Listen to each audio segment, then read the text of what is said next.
Hey, it's Lockie here. I've got a review of the 2020 Capita Asymulator. I'll talk about the shape and how it turns, its profile, pop, flex, speed, what it's like overall, and a few comparisons to the DOA. If you're new to the channel, subscribe for more reviews. I have quite a few coming. This one used to be called the Spring Break Twin, but I guess that it got popular enough to move into the regular Capita line, rather than under the Spring Break group of boards. The most major or obvious feature of this board is that it has an asym or asymmetrical shape.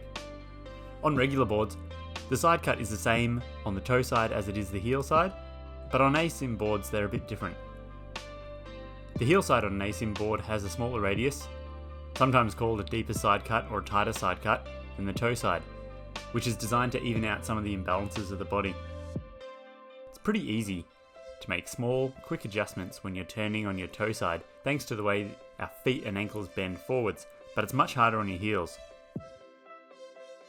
To try and balance that out, the tighter side cut on the heel side of asym boards is made so that you can turn a bit harder with a bit less effort than you would on a regular board. I'm riding the 152cm Spring Break Twin with Solomon District bindings set up at the reference points with my standard +12 and -9 angles. I'm 6 foot tall, about 155 pounds or 70 kilos.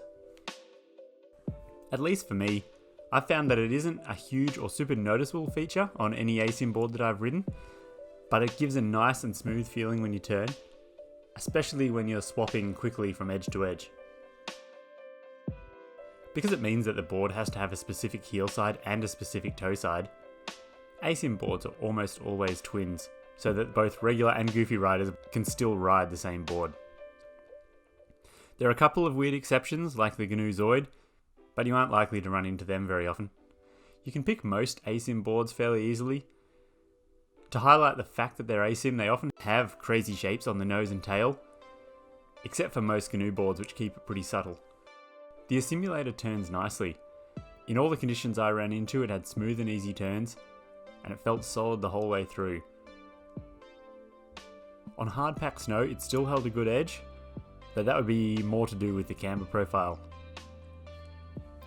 The profile of the board is the Resort V1, which has regular camber for most of the board, with a flat section at the contact points and a tiny bit of rocker after that. You still get a pretty stable feel from the camber, and it pops well without too much effort. The flat sections definitely stop the board from feeling catchy and make the entry to turns feel quite smooth and natural.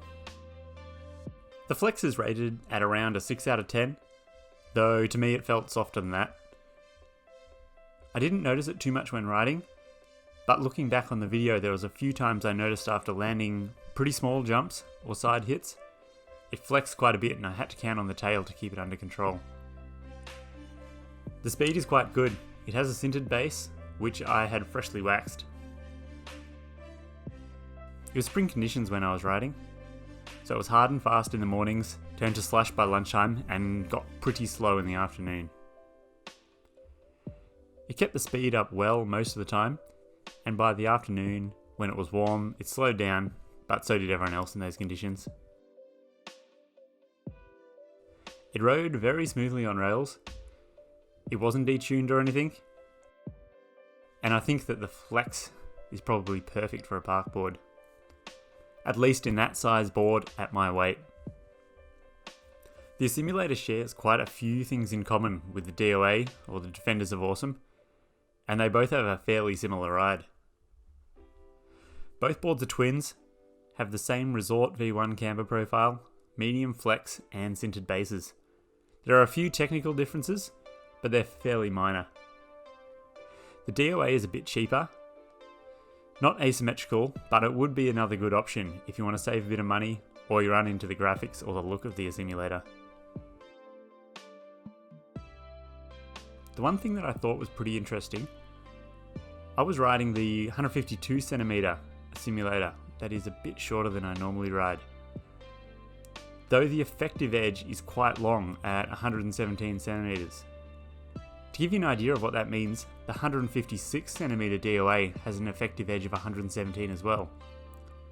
So you can ride a shorter, lighter, and easier to move around Asymulator that will give you pretty much the same edge hold and stability of the bigger DOA.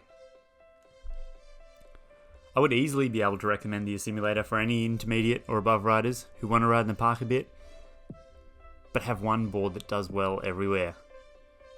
It's a good board and just makes turning fun.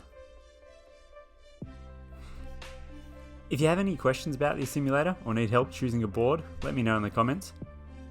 If you have a board that you'd like me to review, let me know, and I'll do my best to test it out this winter.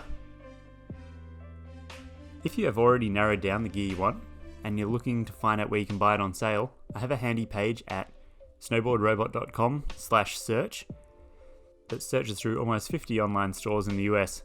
So if someone has it on sale, it'll show up there.